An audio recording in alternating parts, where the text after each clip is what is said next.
Kagaya nga po ng inasahan, hindi talaga pinaglaro ng Golden State si Stephen Curry sa kanilang back-to-back games since ayaw nga po nilang lumala pa ang sitwasyon ng injury nito. At dahil dyan, hindi nga po siya nakasama sa pangalawang game kontra sa Indiana kung saan napakadali nga sila ditong napatumba 108-96. Hindi nga kinaya ng kanilang natitirang players kagaya ni na Buddy Hield, Pat Spencer na tapatan ng offensive power ng Indiana na pinangunahan ni na Tyrese Haliburton at Pascal Siakam na parehong merong 25 points.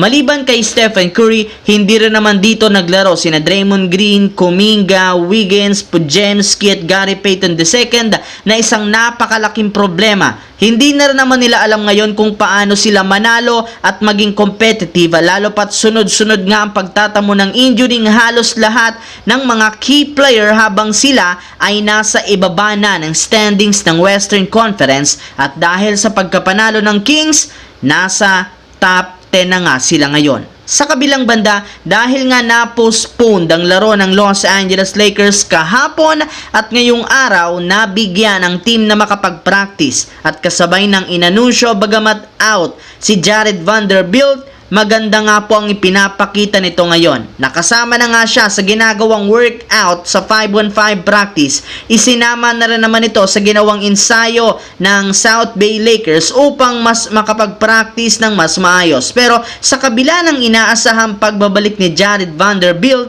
mas nakafocus pa rin naman ang front office sa pagkuha ng bagong sentro na mas makakatulong kay Anthony Davis. In fact, kinumpirma ng isang insider na patuloy nga pong pag-usap si Rob Pelinka sa Washington Wizards para makuha si Jonas Valanciunas. Bali, ready na rin naman nga ang Lakers na ibigay ang hinihinging kapalit nito na isang future first round pick. Sadyang hintay na lamang nilang makabalik si Christian Wood dahil plano nga po ni Pelinka na isama ito sa magiging trade sa Washington Wizards. Sa kabilang banda, sa umpisa nga po ng season, injury talaga ang sumira ng todo sa buong Pelicans na siyang rason bakit maaga silang bumagsak sa West at kahit man papalapit na sa kalagitnaan ng regular season, hindi pa rin naman talaga sila tinatantanan ng ganitong klaseng problema dahil ayon sa report, inaasahan na mawawala muli ng indefinitely ang kanilang player na si Herb Jones matapos itong magtamo ng injury